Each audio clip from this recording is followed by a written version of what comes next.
You're listening to Estrogen Dropouts.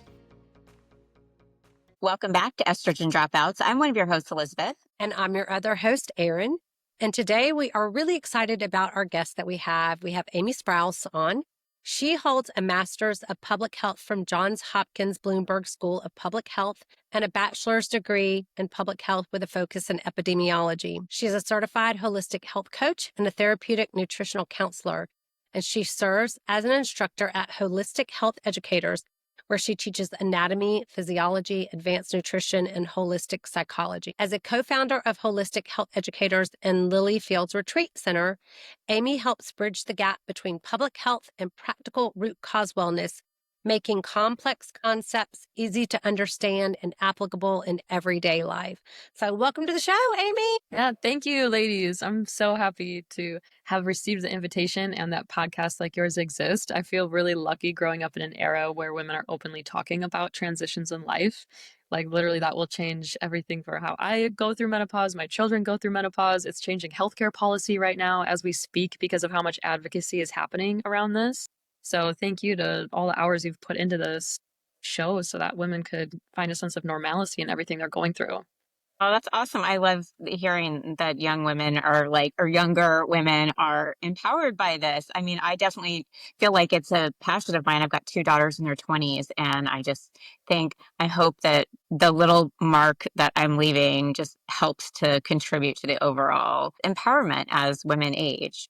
But let's jump right in, Amy. And so we always hear about gut health and the importance of it. Can you explain really how gut health will impact mood and brain fog in women, especially during perimenopause or menopause? Definitely. So there's a few different things to touch on here. And I'm going to go ahead and just start with why gut health matters for everyone, and then talk about specifically why in perimenopause and menopause, it's almost like any underlying conditions you had brewing in the background are like the curtains dropped and it's like front and center now for your body. So we're going to talk about that second. But first of all, a lot of people have heard of leaky gut. I'm sure you ladies have both heard of leaky gut. Like all things in natural health that we've been talking about for like decades, the medical field eventually comes around and gives it its own fancy medical term for what they want to call it. It's always pseudoscience first, and then after like 40 years of research, they finally catch up and give it a fancy term and feel like it's a breakthrough.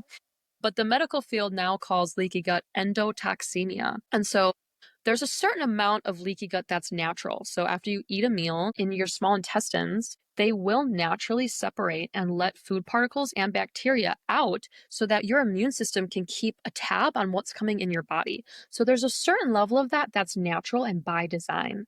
However, because of the gut microbiome issues we're seeing, people's gut health in general, our food systems, the antibiotic use, all these things, we're seeing way more leaky gut happening. And what's worse, the stuff inside of our intestines is a lot more things like gram-negative bacteria and a lot of bacteria you don't want as much of as the positive things.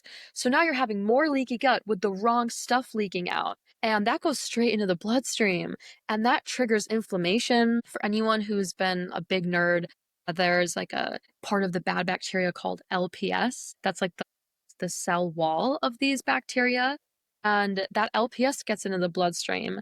And now you have what the medical field now recognizes as endotoxemia. In other words, endo means within your body. Toxemia means a state of toxicity that is you're like literally producing inside your own body. And you guys are both moms. What happens when your kid gets sick? What's one of the first things what are some of the symptoms that they show when they start to get sick? Rundown, fatigue.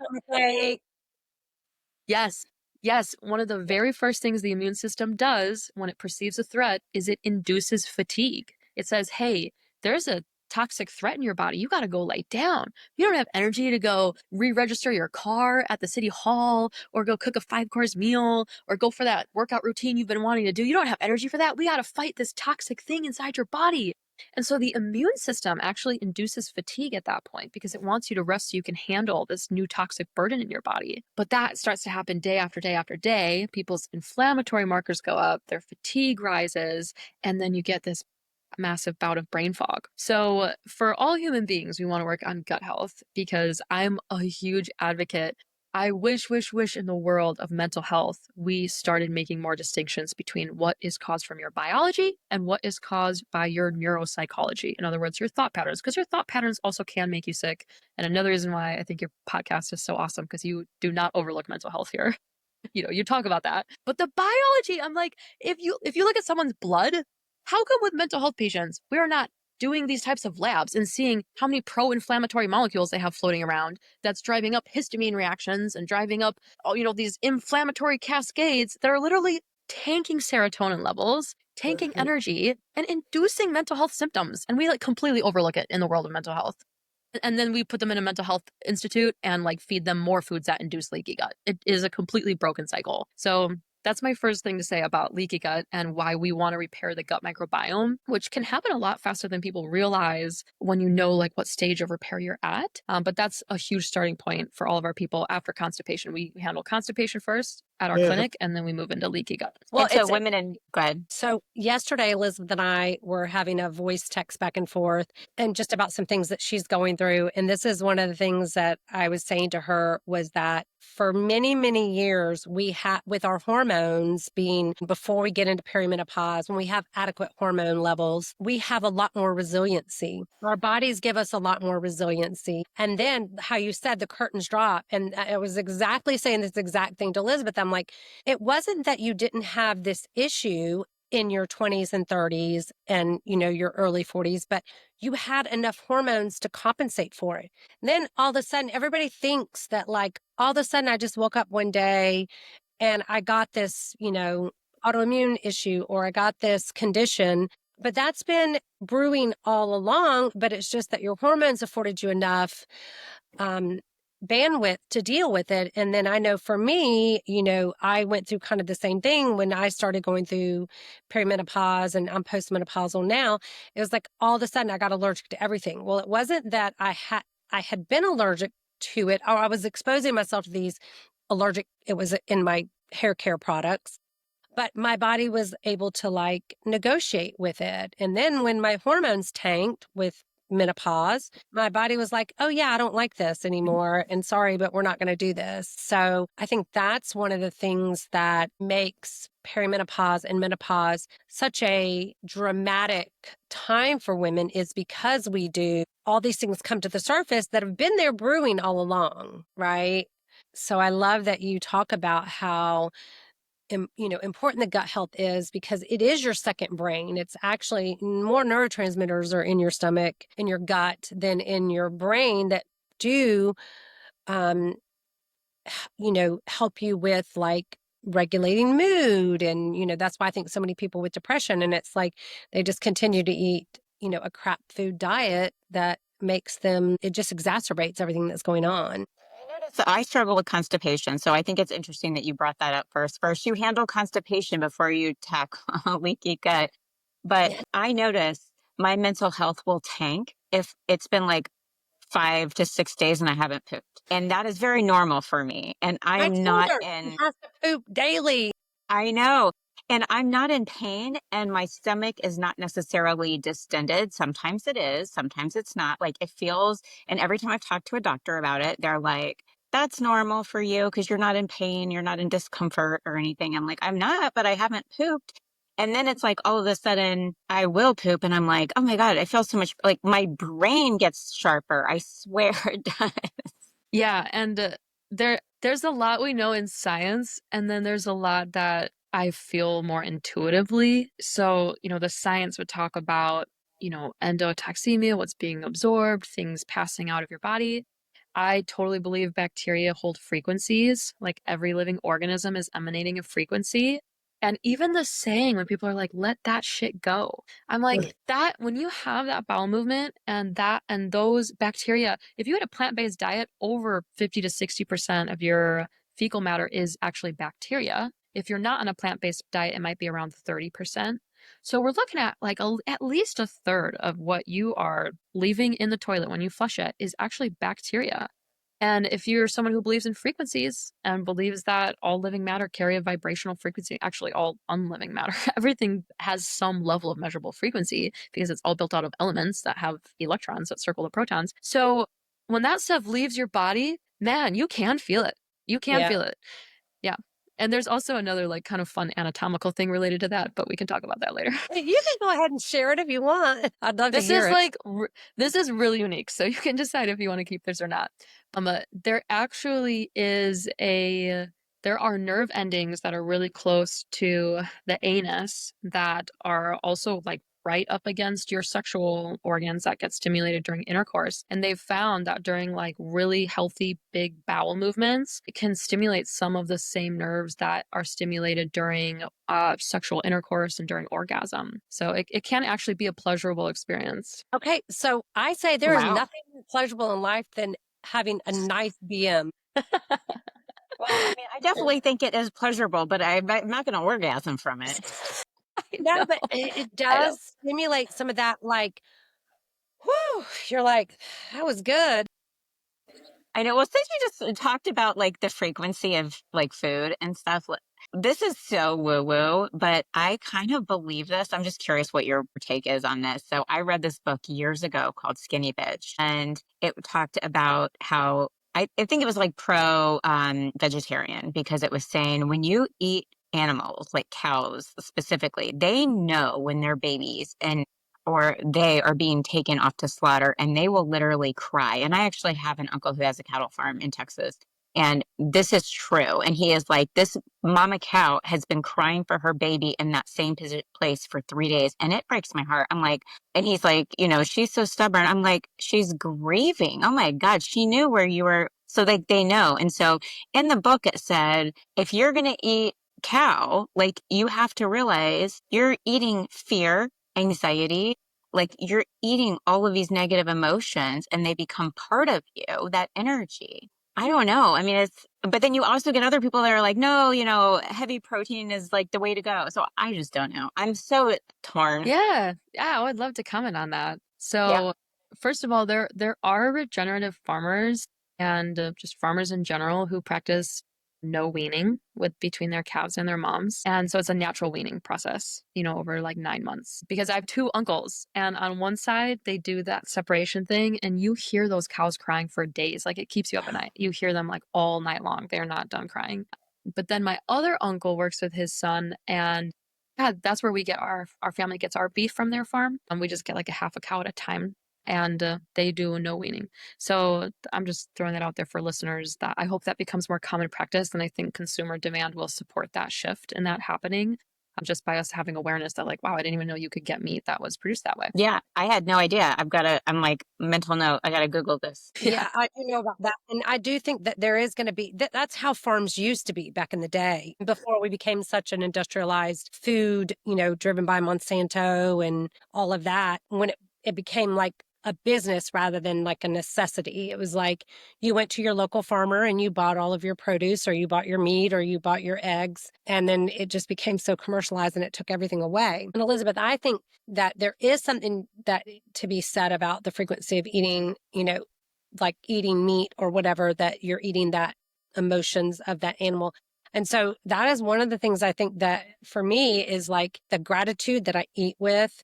It's my mind is like, this animal gave its life to give me, this nourishment via the cattle, the beef or whatever it is. This chicken, laid an egg and I'm getting to like appreciate the bounty of their sacrifice. So, I think some of that you can reframe it with how you approach your meal and eating, with thankfulness and gratitude. So Yeah. Yeah, and Aaron, that's backed up by like all the studies about how frequencies and thoughts impact water molecules. And like you look Yeah. at how much of Just our in water. It's a great book. Yeah. So like you just think about how much of our food is water. And so like the attitude we have towards our food can like directly impact it. And yeah, Elizabeth, to your point, there was a documentary that came out, I want to say in the early 2000s called Mean. I'm not sure if you've heard of it or not, but it like took a deep dive into the emotions that are in animals, specifically at the time of slaughter. And because a lot of these emotions are peptides, like they're like actual proteins in the body. And so they were tracing the biological plausibility of these emotions in this meat transferring into people and altering their emotional state, depending on a lot of this has to do with liver metabolism. because if someone already has a very congested liver, it's going to be hard for them to process a lot of new things. But if someone has a very active liver, it can usually process things really well. I would still tell someone, we are still looking to nourish our body with the best bioavailable protein possible. So if your options between like getting protein and not getting protein, I would still consume it. But I'm just a lot more hopeful about how much people are talking about regenerative agriculture, because the alternative to factory farming is not just good for our animals, it's actually essential for our land. Like if we want to get our soil back in this country, the way animals walk around, and I'm not sure if you guys have interviewed a regenerative farmer on this podcast yet, that might be like a stretch from like menopause to that, but I think women might like it. But when animals like walk around and their heavy hooves are in the soil, it's like aerating the soil, and their dung is like amazing fertilizer. So there's regenerative farmers that are like being very intentional about how they're rotating their crops across their land, and their roots are getting deeper and it's absorbing more water. Like the soil's coming back to life, the animals are getting healthier, and then we eat meat that's like packed in omegas and vitamins and zinc and all these other minerals. That's really the direction I hope we move in when it comes to our meat, because there is even an argument. If you have better meat and a healthy liver and a good gut microbiome, you will get more out of your meat per gram if those three things are checked. And so I've never been a big believer that you need a gram of protein per, ideal body weight, or, there's like a lot of people shooting for like really high protein levels. Like I love that we're talking about protein and leading the day with protein. I think that's great. But I also want to tell people, like, if your body's making enzymes, if you're producing enough bile, if your gut microbiome's good, and if you're getting good quality meat, like you can get so much out of a smaller serving of meat. You really can. Right. That's Yeah. really interesting. I didn't know that. Yeah, because it's not bioavailable to your body. It's not just what you eat. It's what you digest and metabolite that your body can actually convert and do all of the things, that it crosses the cell barrier and all of that. Just because you're eating it doesn't mean it's not even necessarily bioavailable to your body. Or It being may absorbed. feel your stomach, but it's not necessarily giving you, the benefits that you need, converting to energy for your body. Well, you had mentioned about inflammation. And that's also, besides, leaky gut and gut health, inflammation, it's like everywhere. Everyone talks about inflammation. But tell us a little bit about the connection between inflammation and hormonal balance, and why hormones are affected by inflammation, or if we have less inflammation, we'll have better hormone health. Yeah, I definitely want to talk about that. Before we move on from the gut health chapter, do you guys want to hear my real quick protocol for constipation that we use at our clinic, just for anyone listening? Okay. If I can plug that in first, and then we can, move on from our beautiful intestinal tract. So, and this does relate to inflammation. So there's tie-ins. There are a few different things that we're looking at when it comes to colon health. And I will share that if someone comes in and they're very backed up, we've had people not have their regular bowel movement is every 10 days. Okay. Anything more than a few days is considered pretty severe constipation, but we've had some really bad cases. If someone Even if you're like me and you don't feel it, is that considered bad constipation? Yeah. Okay. Yeah. It's because you've gotten used to it. And your body's adapted. Yeah. Yeah. Yeah. So if there's a case where we want to kind of jumpstart the system, so that, because adjusting the microbiome can be a work in progress, there's a set of herbs that trigger emptying of the colon. They actually irritate the lining of the colon, and they just tell your colon to release what's in there. So that's our emergency, let's get what's in there out right now. It's an alternative to doing enema or colon hydrotherapy. It's we're just gonna trigger this to empty. And people sometimes only need a pill, one of these herbal concoctions at night. We just take it until you're empty, and then stop taking it. So this is just our first line of defense. We just need to get you empty. And you can look up the blend if you want. We put them on Natural Colon by Greek Island Labs. And it's just a combination of really common herbs that are used to alleviate constipation. Dr. Christopher, an herbalist, also makes great formulas Quick Colon 1 and Quick Colon 2 in lower bowel. So after that, we're working on gut microbiome and bile flow. Elizabeth, do you still have your gallbladder? Okay, awesome. Okay, because if someone doesn't have their gallbladder, that's where we're putting them on ox bile to help give their body those bile acids. And that can help regulate their stool a lot. But this is where, like, if it's ongoing, we might run a Biome FX stool test and send that in to get a complete readout of what their gut microbiome is. But we really want to get bifidobacteria back up and Akkermansia. A lot of people are supplementing with lactobacillus, and you do need lactobacillus. But if you have just lactobacillus and no bifidobacteria, that's going to create some issues. And then there's also some spore-based probiotics that are really helpful too. So we're using a few probiotics, we're upping their fiber, and we try to do most of that through nutrition. There are instances where we put people on a fiber supplement. I really like Sun Fiber by Master Supplements. It's like a black and blue bottle. It's just a really high quality fiber, especially if people have kids who have had constipation. I'm like, just mixing it with water. It's flavorless. So there are instances where fiber supplementation, I think, can be helpful, but the best source is just going to be from your diet. And then we want to look at what's the nervous system like, because your rest and digest system is what triggers peristalsis throughout your small intestine. That just needing those moments of deep relaxation, that can help. Sometimes it's deeper than that. Sometimes there's like an emotional thing where they feel stuck. Like this one gal came up to my mom after she presented at a conference and was like, I struggle with constipation. And my mom was like, what are you stuck with? She's like, my mom. And she's like, okay, tell me more. And she's like, no one will take care of her. And she's angry and she pees around the house. And I feel like I just feel stuck, you know? So I was like, okay, so we're going to work on your mom and we're going to get your bowels moving again. So sometimes there's an emotional component. So that's just like a little bit of background. The 5-part protocol we put people on is magnesium supplementation.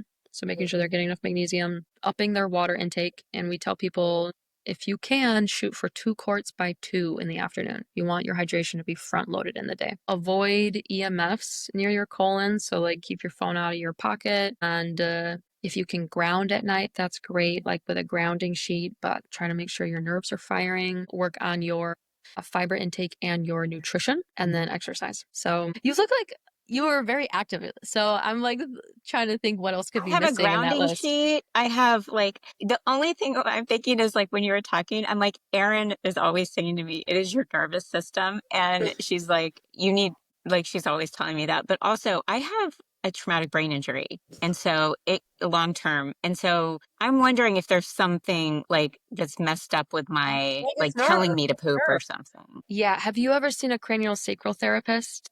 No, but I actually just decided last week when I was talking to AI, they suggested, and I was like, okay, I gotta go find one. Yes. That's Amazing. Atlanta. I have a friend that does it, Elizabeth.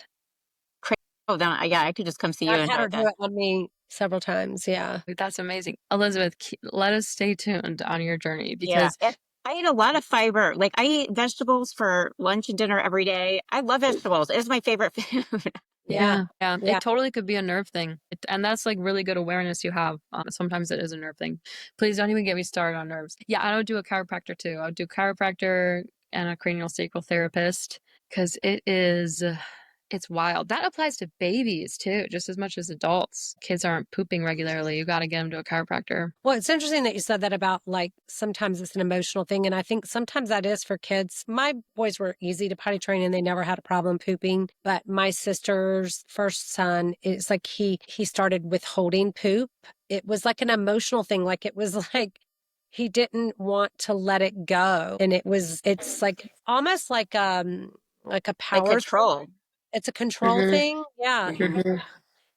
For some kids, it's very traumatic pooping because they're, it's like they feel like it's part of them and then they're flushing it down the toilet. It's really weird, but they're not rational, obviously, when they're like 2 and they're like holding their poop. It's not intentional. They're not being manipulative. They're not, Right.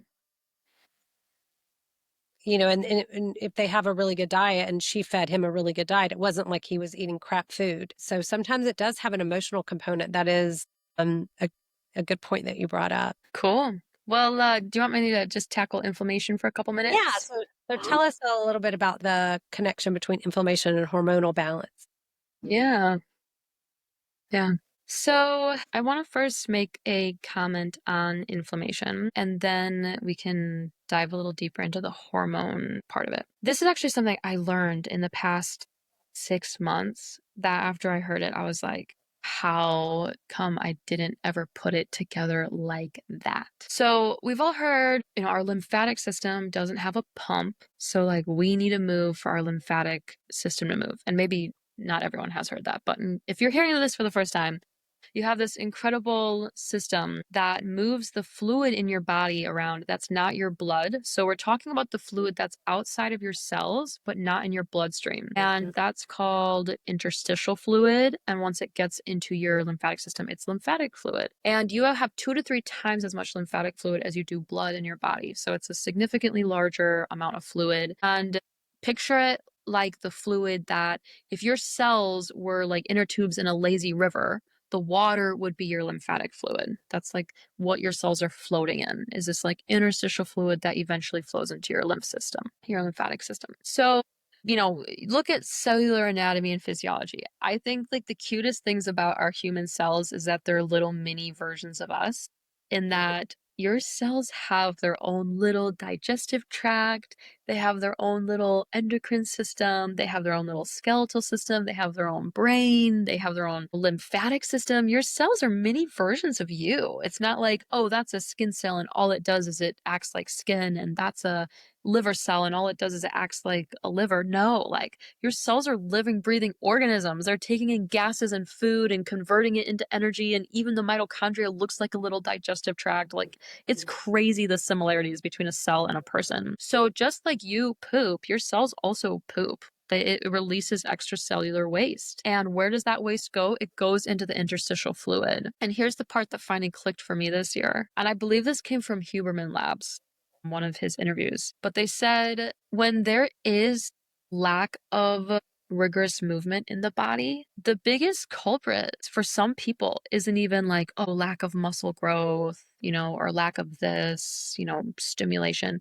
It's that there's all that extracellular waste is just sitting in their interstitial fluid, and that causes inflammation. So it's like people think inflammation these days is just from like the Cheetos you're eating or the gases you're smoking. But then you can have someone eating a pretty good diet, taking a lot of supplements, trying to be as health conscious as possible. But if they're stagnant, their own extracellular waste can cause inflammation in the body.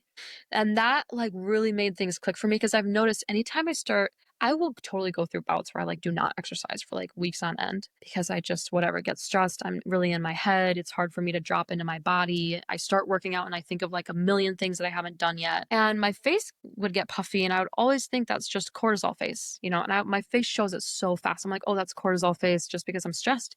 But I started realizing it would take 2 or 3 workout sessions and my face would just drop like half of its inflammation almost immediately. And I'm like, what if it's actually an inflammation issue, not just a hormone issue? And I'm actually flushing out this extracellular material because of these, like, my blood's pumping and I'm breathing really hard. I'm moving my body and maybe I'm getting upside down. And it's like washing all of your tissues. You got to drink enough water for this to like work properly. But Right. it's like washing everything and like actually helping to get that stuff out of your body. Isn't that kind of a different like look at it, or kind of a interesting reframe around inflammation? Definitely. Definitely. I definitely, because I always tell Erin that I'm like, I feel like I'm bloated all the time. Like, not just my stomach. I'm like, I feel puffy. Like, so I'm like, I feel like I have some lymphatic, like intuitively. I don't know what I'm talking about when I say lymphatic stuff, but I'm like, intuitively, I feel like there's a problem. Like, I feel like I retain fluid and I can't prove that any. When I tell Erin, it's like, yeah, and I have one. I just forget to use it. And so I need to put it somewhere where I see it and I won't forget. So I do. So is this the same thing? Maybe it's not. Okay. I know a lot of women struggle with lipedema. Is that lymphatic? Is that your lipedema in the legs? Is that lymphatic? Yep. I don't know. Okay. Yep. So that is like a lymphatic issue. Yep. That's So lymphedema, though, is also sometimes that they have leaky valves in their lymphatic system where it backs up and people can, but the normal would be like if you're standing on your legs all day and your legs get a little bit swollen or whatever, your ankles. Well, so I wanted to ask you, when you were talking about inflammation in the cell and the way I kind of understood it, which I wonder if like now I'm making, maybe because the the waste is in the lymphatic system and it's not being properly like drained away, that the cell, the reason that that when the cell becomes inflamed, then the hormones can't cross it. It's like a inflamed cell. And so, your thyroid hormones can't get in there, all the hormones, because the cell is actually inflamed. And I wonder if the cell is inflamed partly because of the lack of lymphatic Flow. drainage flow that whatever. Like, I just wonder if that is probably part of it. Yeah, it definitely contributes. That's what I can say. Like the flow of lymphatic fluid contributes to having more sensitive hormone sensitivity, like your hormones firing properly, your body. You want hormone sensitivity. So for anyone listening, think to yourself, you want when your body releases a little bit of insulin or a little bit of thyroid hormone or a little bit of glucagon, like your body's like, oh, glucagon, oh, insulin, oh, estrogen, oh, Your like your receptors are body's like, give it responsive. to me. Yeah, right. Yeah. Your body's like very sensitive to it. Yeah, definitely cleaning up the cellular, we call it the extracellular environment, is what we refer to that area as, so that we can lower inflammation and your cells can become more sensitive and receptive. That's definitely a real thing. We put our people through this like 10-step program when they come to our school, and we consulted all these health coaches, like, what do we start people with? Because I'm an anatomy and physiology instructor, and I wanted step 1 to be learning the 12 to 13 systems of your body.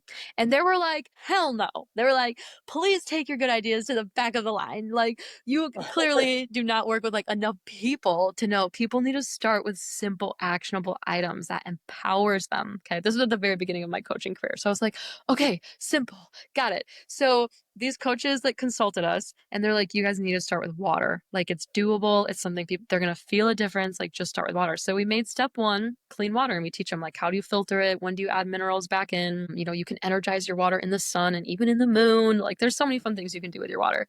But I kid you not, the amount of people who have gone through that program and said they lost like 40 pounds and all they did was get good with their water intake and, simple movements. Like, they made some changes to their nutrition and their gut health and everything, and probably some to their sleep as well. But they like swear that the water step made a bigger difference than almost anything else in the whole program. And I couldn't believe it because it sounds too simple to be true.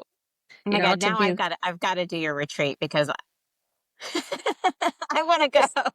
You can come with me and then we'll go. Yeah, I want to go. Just down the road. I'll definitely. Yeah. Yeah. So water, I mean, I like that is simple, because the topic of inflammation can feel really intimidating sometimes because you're like, what's causing my inflammation? Can my body handle it? Like, are my joints on fire? And don't get me started on joints and histamine and stealth infections. Like, we should have a whole separate call about achy joints because there's quite a few different things that could be going on with that. And the biggest thing for you to understand is it's probably not your joints. So just keep that in your head, everyone. I'll put one quick plug in there. If your joint health gets significantly better with fasting, then it is a gut health triggered situation. There is like an histamine intolerance going on. You might be missing some enzymes. So just keep that little, nugget in the back of your mind. But yeah, as for inflammation in general, like, our biggest piece of advice to everyone is the best way to detoxify is to stop putting toxins in, but just gradually clean up what you can, move your body, like, just move the body. I used to be super big on like, be a clean eater and practice non-toxic living, and really focus on that. But I'm like, honestly, if you put 2 people together, and some of this depends on their detox capacity because that does change person to person if they've had like mold exposure or something like that. But in general, the person who moves more will do better, even if they're eating worse things. Even if they're not practicing clean living, they will experience lower inflammatory levels in their body just from that one. From hydrating and moving the body, you're at least keeping your river running, by doing those things. So, well, one of the things that just drives me crazy about like social media or the internet or, health professionals is everyone's always wanting you to detox. And I'm like, they want you to do these like detox protocols, like parasites and everything. And I'm like, if you aren't pooping, going back to the pooping, if you aren't pooping regularly, you have no business. One of my neighbors was seeing a functional health, person, not a physician, but a functional head, kind of like me. And she doesn't poop once a week, maybe. And she had her doing like a detox. And I'm like, your detox pathways aren't even open. So all you're basically doing is recirculating all of that crap in your body, and she was feeling miserable. And I mean, I know there's die off and all of that, but I'm like, I love that y'all start, constipation is something I think that a lot of people have a lot of shame around or embarrassment. We don't want to talk about pooping, or we don't want to poop. I mean, I spent a lot of my years of my life constipated because it was like, it seems like unladylike to poop. I mean, I got constipated the first time was going to camp as a little girl because I didn't want people to know I pooped. I didn't want people to know that, like, it's like it stinks. It's like what are you doing in there? Oh my God, are you taking a poop? It's like, so I love that y'all focus on that, and that's the most, like, the first step that you say is, let's get you pooping before we do anything else. Yeah, you're totally right. And we second you on that whole approach to detox. We actually look at Herxheimer's reactions as a symptom that we're actually detoxing too fast, or not detoxing the right way. Right. Yeah. So the colon is totally a starting point. Yeah. Well, what are some simple, realistic ways that women in midlife can support their body without adding more stress? This is going to look different for everyone, but especially with Gen X, learn how to do it all, women. Okay, there's literally studies. Gen X is considered one of the single most independent generations that's ever lived. You guys are like, I will do it all and I will not complain about it. And I will do it quietly and I will get it done. That's true. I literally never complain. Well, that's because when we were growing up, we heard the commercial about Anjali. I can bring home the bacon fried up in a pan and never to let you forget you're a man because I'm a woman. Anjali. That's what we grew up in the 70s. We heard that commercial. We felt like we had to do it all. Yeah. We were raised to be seen and not heard, so we weren't allowed to complain or. Yeah.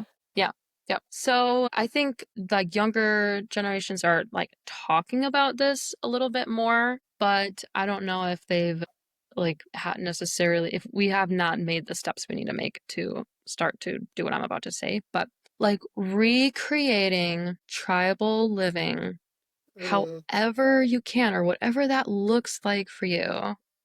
I'll give you an example. When I got to college, it was okay, I know how to cook because my family had organic restaurants my whole childhood. And I had a family of 10 kids in my family. So I was cooking for my siblings from the age of 10. And I got to college and I'm like, I bet you there's a mom who has kids who would love a live-in chef if I could just live there for free. So I literally did not pay rent all of college, except for maybe one semester, because I would just I had 3 different families I lived with, over the course of those years. And I was a live-in chef and I cooked for the family between 3 and 5 times a week. And they paid for my food and my housing and my board. I just stayed there and I prepared for the family. And to see that these moms started taking care of themselves again. This is actually gonna make me tear up. They started going to the gym again. They started exercising more. They started getting out of the house and running with their spouse or whatever it is that they wanted to do. And I saw real transformations in these women by me stepping into this role. And I witnessed what is on a woman's plate these days as a young 21-year-old. And I'm I would never do this without a nanny or without live-in help. How? How can you take care of the kids and the house and everything else? Or maybe you're working and your partner's more involved. Whatever that looks like, it is so much. It's a lot. So that exact equation is not going to be replicable for everyone. But I'm what does that look like? Does that look like hiring a cleaning lady for 2 hours a week to just come in and help you fold laundry? Or to help you clean up the kitchen? The number one thing I would say is remove the expectation that you are supposed to be the one to manage everything going on here. This is a new equation that was born out of hyper independence in this country. Even outside of America, you have maids and you have people who live with you. The majority of countries I've visited, you have help involved in your homestead. And so there might be people who get more help and then realize, actually, I would rather work more and be independent, but at least they're choosing into that. And it's not I have to, this is the only way that there is. I have to do all this stuff. No, if you get more help involved in your life or do some work trade or do something creative and you have more help and you're actually, this kind of complicates my life, then good. Now you can choose into independence. That's totally fine.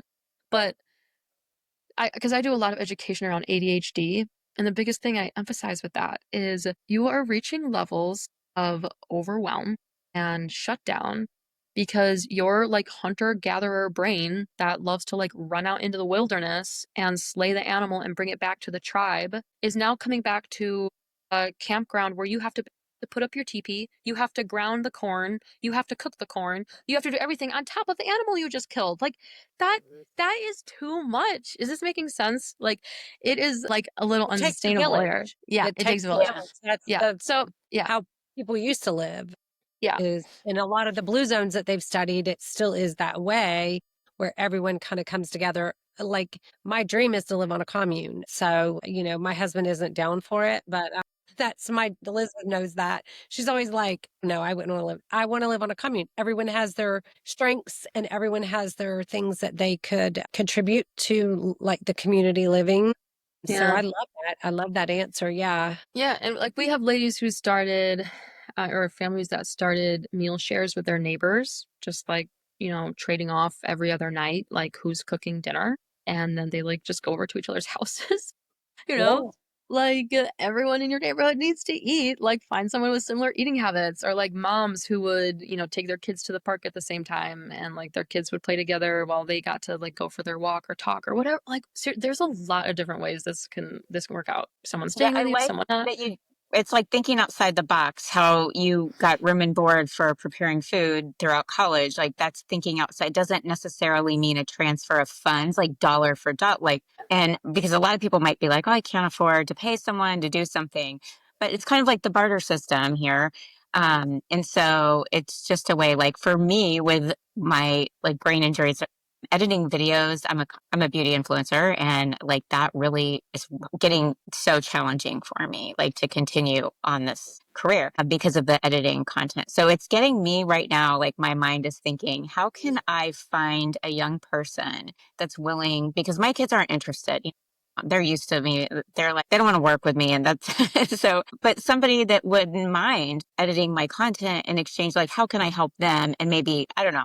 I got to think outside the box. Totally. I love that you're already thinking that way. So Well, I know yeah. we could keep going because there's so much more that we could talk about, but I want to let people know where they can find you and your retreat center. So tell us the details. Yeah, totally. Cool. So there are two organizations you can follow. One is our online school of natural medicine. So we train and certified holistic health coaches, therapeutic nutritional counselors, and holistic health practitioners, which the practitioner program is like a mix of like functional health stuff. You learn lab testing and a bunch of like product training and intro to pharmacology and stuff. It's a combination of that with a lot of neuropsychology and just core pillars of holistic health. Really great program. That's our version of an ND program. So that's a naturopathic doctorate program. So that's Holistic Health Educators. That's our online school where we provide those certifications and provide a continuing education for people. And we also have courses for moms and people who just want to get started in holistic health and maybe don't want to do a certification. But you can find us online at holistichealtheducators.com. And that's also our social media handles, Holistic Health Educators. So that's the school. And then in person and where we're headquartered is in Georgia. And that's Lilly Fields Center. And it's Lilly with two L's. So Lilly Fields Center. And it's 70 acres, about 2 hours south of Atlanta. Definitely follow that Instagram account. Our social media team for Lilly Fields is like so funny and awesome. So you'll see a lot of clips of like gardening and community classes and just see what we're up to at our retreat center. And so do you have like housing there for people to come and stay? We can only house about like 8 people on the property at a time. We put everyone else in a little inn that's about a quarter mile up the road. So as soon as we are funded, then we want to build domes on the property and like really cool, unique structures and maybe some like tree houses. Like it's going to be all non-conventional housing. TPs. I love that. Well, like if anyone is listening and you think you would want to join Erin and I on a retreat there, perhaps we can put something together. So you've got to reach out to Erin, reach out to me and let us know, because if we can get a small group of women together, that would be so fun. And you had me at Moonwater. I was like, Moonwater?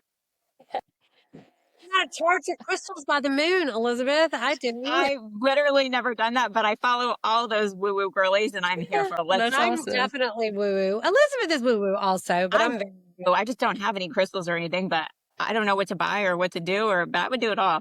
yeah, That's awesome. so Cool. Well, we have so enjoyed having you on, Amy, and I know our listeners are going to get so much out of the conversation, and we may have to plan a part two so we can dive into even some more things. So thank you Yeah. so much. Yeah, thanks. totally.